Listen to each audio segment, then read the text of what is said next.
Hey. Welcome to our 26th Holy version. cow. Yeah, I know. It doesn't seem like 26 weeks. YMA Chat. And we are today looking at the importance of verbal communication in personal and in martial arts life. Verbal communication plays a critical role, as you could well imagine, in both personal life and the practice of martial arts, serving as a bridge for understanding, collaboration, and growth. Its significance extends far beyond just exchanging words. It fosters clarity, builds trust, and strengthens relationships. And so I'm super happy. I'm Coach Les. I'm here with Mr. Yarwood, the most decorated sensei that I know. Whoop, whoop, whoop, whoop. That means you don't know too many. Hey, come on. It's just my verbal communication. And has made such a difference in my life. And I appreciate everything that he's done to support me. And we have this video cast to support both the people on our Facebook channels, LinkedIn, YouTube, and X to make a difference, because we are looking to create ways in which people can view martial arts other than just fighting, punching, hitting, breaking boards, shaved heads, since both of us have them. You don't have to shave your head, just FYI. There's no orange costumes around here. And the opportunity for being able to take the skills and practices that we learn in the studio, in the dojo, whatever you would like to call it, the practice area, and how we can take those skills and put them to good use out in the world. So I'm super excited to hear how we go back and forth today. And with that, I'm going to pass it over to Mr. Yarwood. Thank you very much for being here, Mr. Yarwood. Whoop, whoop. Yes, sir. So last week we talked about the nonverbal communication and how body language and whatnot sends messages, and whether we receive them or not is, we don't know for sure. But when you're using verbal communication, more than likely it's received, but it's not always necessarily received the way you may have meant it, right? If you're saying something to somebody and they hear it differently than you say it, it might cause some issues. So it's just be aware that when you're talking, people are listening, but they may not be listening exactly how you think they are. But in terms of martial arts, verbal communication is important because it builds a relationship between the instructors and the students. When I first have a new student come in into an intro, I greet them. I say hello to them. I shake their hand, look them in the eye, and I say their name. And for us as instructors, and for me in particular, when I talk to my instructors and train them, the first thing I tell them that they need to learn is the new students' names. Because when I verbally say your name to you, I'm speaking to you, right? It also makes it so you understand that I recognize you, I know who you are, and I'm talking directly to you and for you. And it's that it starts to build the rapport that you need with your students. It also tells them that they're important to you because you know who they are, you know what their name is. And there are times where I even ask them, like we have some adults, right? When adults start, I ask them, what would you like us to call you, right? Do we call you, like everybody calls me Mr. Yarwood, but we have like Mr. Greg, Mr. Les, Miss Sarah, Miss Caitlin, and then there's Mr. Vidine, right? So he goes by his last name. So it's just a matter of when you ask somebody what their name is and then you ask them what they want to be called, you're kind of showing that respect to them, that you are, you're going to call them by what they've asked to be called. So that right off the bat, that verbal communication is so important for them to understand who we're talking to, right? If we got, like on Tuesday, we had 24 people on the floor. If I don't communicate directly to a person by their name, they may not even know I'm talking to them. So the first thing is when I personalize it, they immediately go, "Oh, he's talking to me. I'm going to listen." Right? So it's very important that when you're talking to people, they know who you're talking to. They know that you're talking to them directly. Otherwise, the receptors might not be on because they don't know if you're talking to them or not. It is highly accurate, especially if you're having a sensitive subject in where people have filters that literally shut off their hearing when you go into that sensitive topic. And they completely miss the conversation. And in the missing of that conversation, they miss the opportunity to have a breakthrough by hearing the content of it said in a certain method or in a certain way that is different from where their filter was created from. And this is a very powerful and yet manipulative art, because many people can use silence as a strong and powerful a tool as yelling. And for me, go ahead and yell all you want, right? I've come from the military. I've come from a military background. I understand that there's no missing the point when it comes at a yell. And I will hear it. I won't turn off. In fact, I pay attention at another level because I have the experience in my life of if somebody's yelling, it's because they have the experience that they weren't being heard. So the easiest way for them is to just turn the volume up. Now, that being said, I learned a very valuable lesson. As some of you that may know me, that have heard me, listen to me over the years, you knew that at one point I was at the Renaissance Festival for 13 years as Lord Lester, the wine master of the Renaissance. And the number one learning lesson, teaching lesson, coaching lesson, whatever lesson you'd like to label it as, was when I was leading a conversation from the stage. I had about 250 people in front of me, maybe a few more. And it was super loud. The joust was going on next to the pavilion, and it was incredibly loud. And so I just kept raising my voice and trying to quiet people down, and using some of the tricks that they use at the Renaissance, and a hush fell over the crowd. Hush.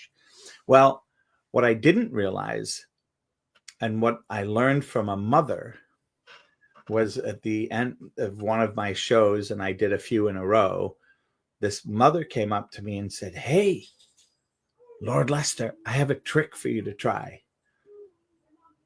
When you go to quiet everybody down, just do shh, as if you were letting air out of a tire." And I'm like, "What?" And she goes, "Well, think about it." And there was a lot more conversation in this. I'm doing the short version. When your mom is rocking you in her arms, a lot of times she'll be like, "Shh." And that noise, that shh, is associated with calming down, relaxing. Meditation has it, so that exhale, that noise, is often associated with calm. And for little kids, they stop their noise making. And I'm like, and she's like, "Try it. That's my test for you." So the next time it was super loud, and I'm like, "Okay, I promised I'd give it a whirl." And sure enough, that's what I did. And unbelievably, not only did it work, but I would say it worked to an extreme where people's faces all turned like, what's going on? So for me, and the importance of verbal communication is, what is it that we're delivering? What is behind it? What comes with it? And what are the memory triggers or filters again. So this is another place of filters that go off that my actions are creating. Over to you, Mr. Yarwood. And I think too, the other side is important. Listening to what people are saying, right? Because I mean, I can give you an example of I'm teaching you, or if I was teaching Miss Denise, I said things to you guys early on, right, that you may not have picked up on until later when we were training, and I said them again, and then all of a sudden you went, you told me that before, but now it makes more sense because of something that you learned from the first time to the next time, right? So when you're the receiver of verbal communication, you don't always necessarily know what you're hearing until other context gets put into place, and then it starts to make sense. So you need to start listening for other cues, other things that put everything together, because one statement might not make sense at first, but then now you got all these other things that come around and build around it. And then you go, oh, right? That, I guess you call it the light bulb moment, where suddenly everything makes sense. Now you go back and go, okay, this is why they were saying that to me. This is what that means now. So then you kind of tie everything back together. But if you hear one thing and think one thing and then don't realize that it's not even close to what was being said because you didn't hear it the right way, that kind of changes the whole dynamic of what's going on, right? It happens a lot with me in particular, because of when I'm teaching, and Les will back me up on this. When I'm teaching, I say a lot of stuff that if you're paying attention would make sense to you, right? But if you don't know the context from which I'm coming, you're going to be like, not necessarily confused, but you just don't know what I'm talking about, right? So it's my method of teaching is such that I say pretty much the same things over and over and over again. Eventually people go, oh, wait a minute, now I get it. And then all the other times I said stuff to them, all comes rushing, like, oh, boom, now they figured out what I'm trying to say. And it's not that I'm trying to confuse them. I'm not being like a mystic. I'm not giving riddles. It's just their experience hasn't yet caught up to what I'm trying to teach them. And yeah, and I'm going to say it in a even simpler term, is kicking a certain way.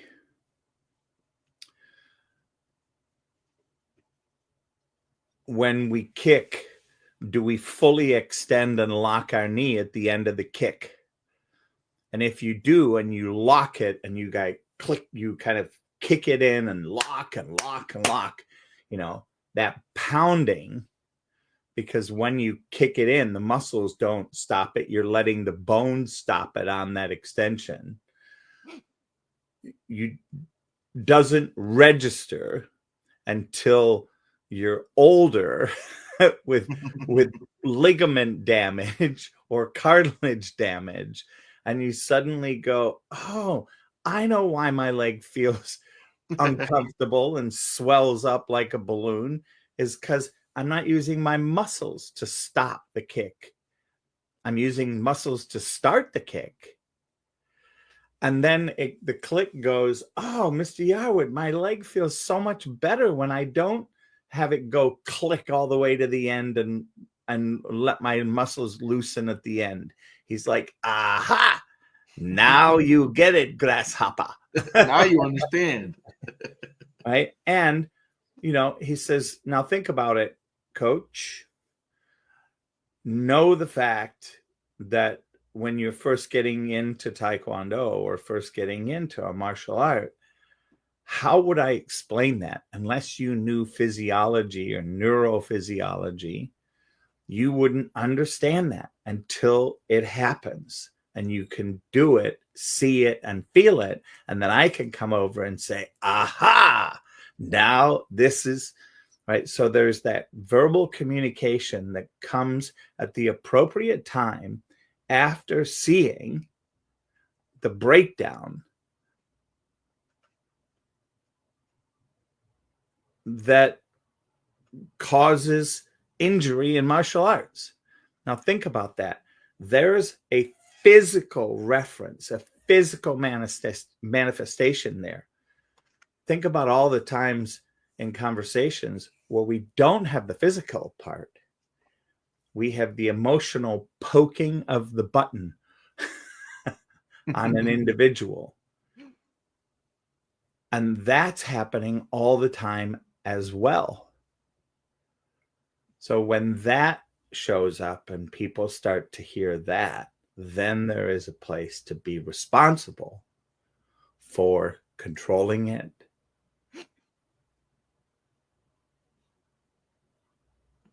slowing it down, eradicating it, all of those things. Yep. It's listening. In order for people for the communication to happen, there's got to be, the old adage, if a tree falls in the woods and nobody's there to hear it, does it make a sound? Right? Same thing goes with communication. If I'm talking to somebody and they're not receiving it, am I really talking to them? Who knows, right? But if they're not receiving what I'm saying, there's a breakdown. So we have to, our goal as a communicator is to be able to communicate in a way that people will receive it and understand what we're trying to say. And that's kind of where that experiential stuff comes into play. Is like, if they don't have the experience with it, they're not going to hear it.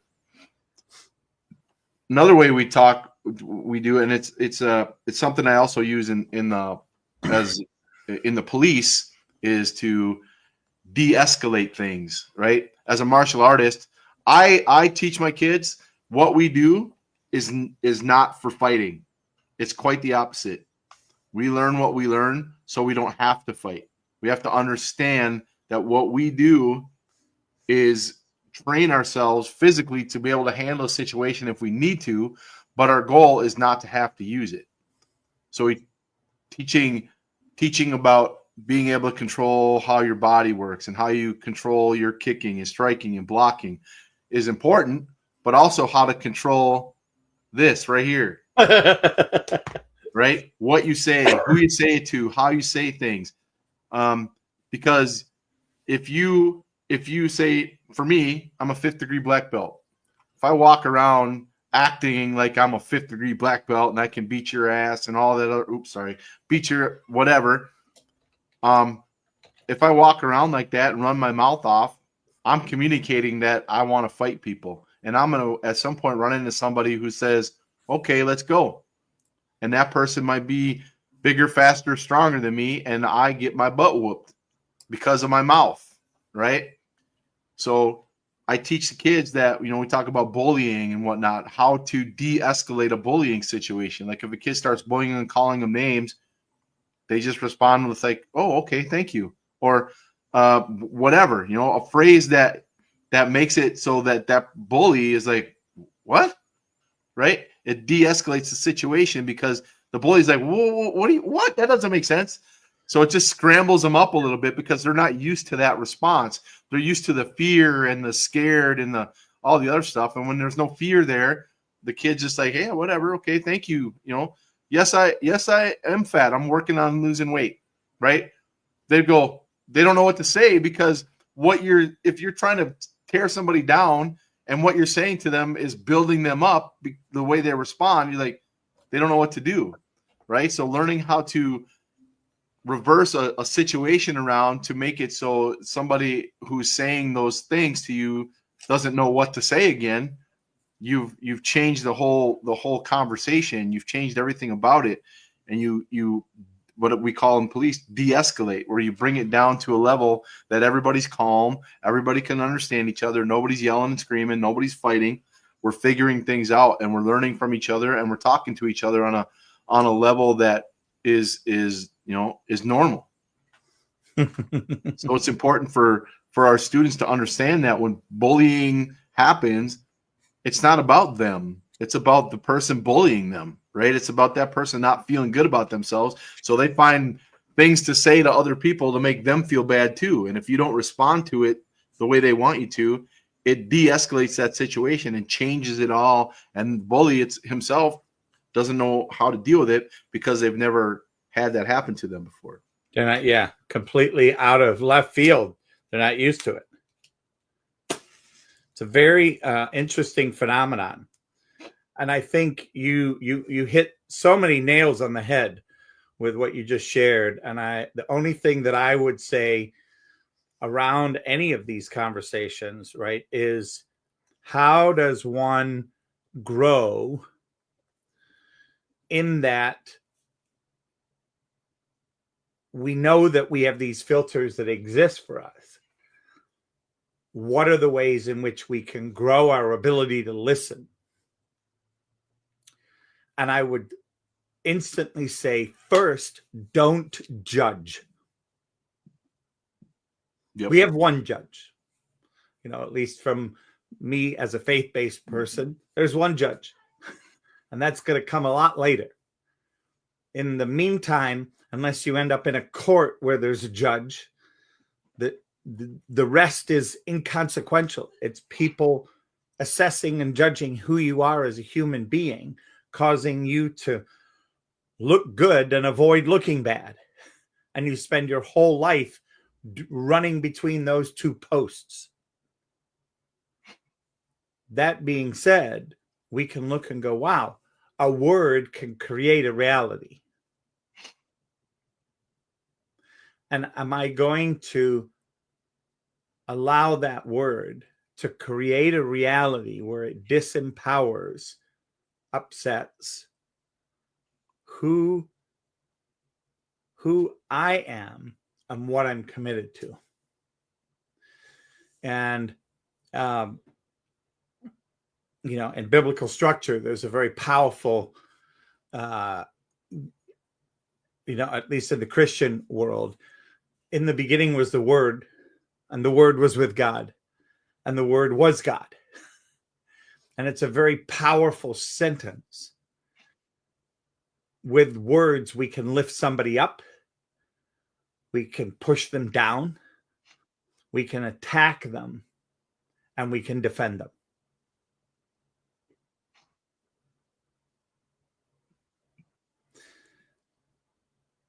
Building trust with a human being, building safety and security with a human being, has you start to be responsible for self-expression, conflict resolution, and fostering an amazing, amazing opportunity to enhance, grow, nurture, fertilize that relationship.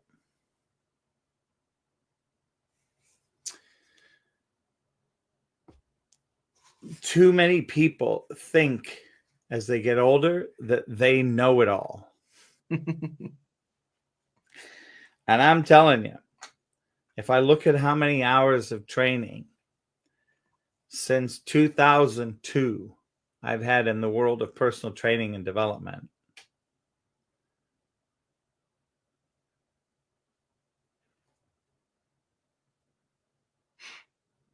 I would say all of the training, all of the things that you have, all that does is give you more and more and more and more and more and more and more and more access to how we misinterpret things. Back to you, Mr. Yard. Yeah, I mean, you look at it from a standpoint when you talk about learning, it's like I've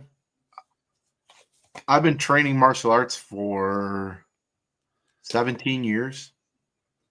And every time I got to a new level, I thought, oh man, this is great. And I get to a new level, and all of a sudden another door opens up, and like this whole room full of things I don't know shows up, right? And then I get through that. So say I get from 2nd degree to 3rd degree black belt. And I'm like, all right, 3rd degree, this is great. I know so much about martial arts. And then the door opens, and like, holy moly, I literally just forgot more about than most people. It's like you're mind blown, right? And then you get, all right, cool, I got this. And you dig into it and you spend 3 years training as a third degree and you think you got all these things down. And then fourth degree, and it's even bigger. And it's like the further down the path you go, the less you know, and the more you need to learn, right? And I think that comes with how you're dealing with people and the verbal communication you have with them. The more you talk, the less you listen, the more you think you know, the less you're going to learn, right? I'm a big fan, and we talked about this earlier. I'm a big fan of silence, right? Awkward silence is like is awesome because that's where, like, I used to do sales for real estate, and you drop a question on your client and then you just sit and wait, right? And the longer that silence happens, the more awkward it becomes. That's when all of a sudden that diarrhea of the mouth happens. Now you start to get all the information that you're looking for because people want to fill that silence. And that's typically when the learning happens. Because for me, when I'm teaching my students, right, there's a time where I just all of a sudden stop talking and just listen to them, right? And they just go, they're not sure what to do. But guess what happens? I get all those eyes right on me because, like, oh, something's coming, right? That I'll turn the music off completely and just go silent. And that's when you start to get attention from people because they're like, okay, it's quiet in here. And then they get nervous and then they go, okay, right? So it's fun for me because I love there's like this area of growth that happens because now people are focused on what you're doing because it's so quiet and they can't stand it. And the more it happens, the better it is for me. I don't know if I'm weird that way, but I love it. No, I think I agree. And I look at when I'm on a stage leading and I stop talking and I look around and there are people that I know were on their cell phones 15 seconds earlier and they put their cell phone down and you can see because they look around like, what I missed is is he looking at me because I'm on my phone? It's the best. It's so strategic. Yep. Oh, it's terrible. But they don't look at their phone again.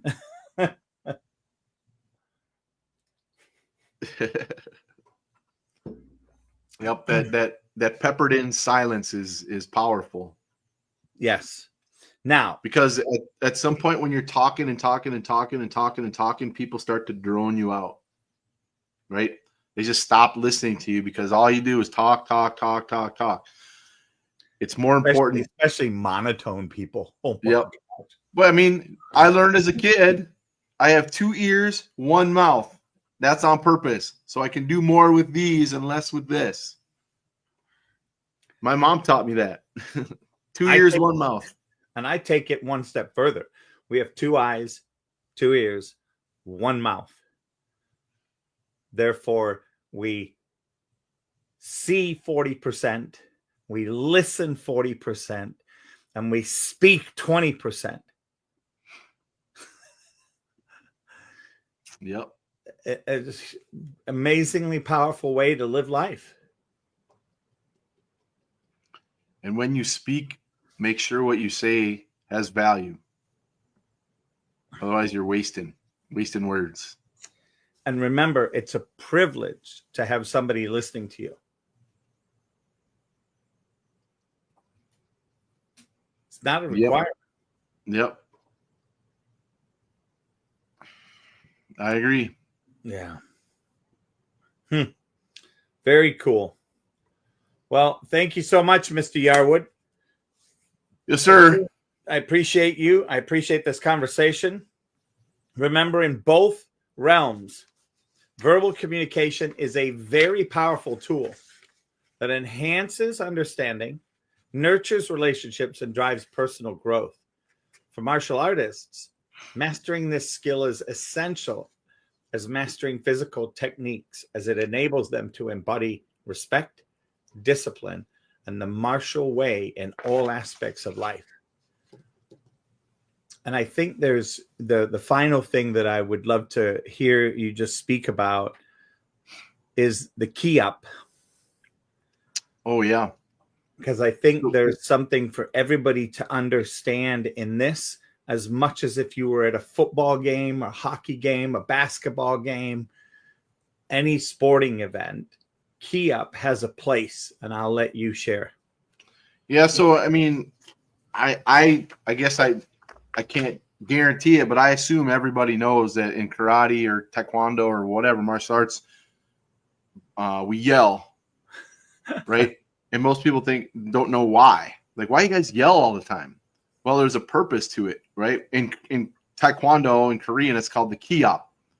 Some people call it the chi, whatever you want to call it, but there's a purpose, and the main purpose to it is, well, I guess not for me, the main purpose, but prior to the main purpose is when we yell, I think it exudes some confidence in yourself. It builds you if you can yell in a big group of people, right? That kind of helps you feel better, right? If you yell, if you get mad and you go yell at something, right? You get all that out of you. That's important. But the main reason for us is it's breath, it's breathing. And when you're breathing, right, it's all the other functions work better. You're giving oxygen to your body. You're giving oxygen to your brain. It's enhancing everything that you do. And it's also, it's to me, it is communication, right? You're communicating to your body and to other people that you're present and you're ready to go and you're doing the things that you need to do. So I encourage it in my school. I tell my kids that you don't get to yell and scream at home because mom and dad will get mad at you. But when you're here, I want you to be as loud as you can be, right? Obviously in certain times when you're supposed to, but I want you to be loud. It's important that they understand that they can express themselves that way, and nobody's judging them. Nobody's laughing at them, pointing them. They actually, if they don't do it, more kids will be looking at them like, how come you're not yelling? You should be yelling like I am. So it's kind of a we make a good time out of it as well. Yeah, I appreciate that. And for me, that also it's an exhalation of energy. Mm-hmm. And it also clears my brain to focus. Yep. So I love that. Super great. Thank you so much, Mr. Yarwood. Thank you, Yes, everybody, for listening in. And we are now going to see you on the mats.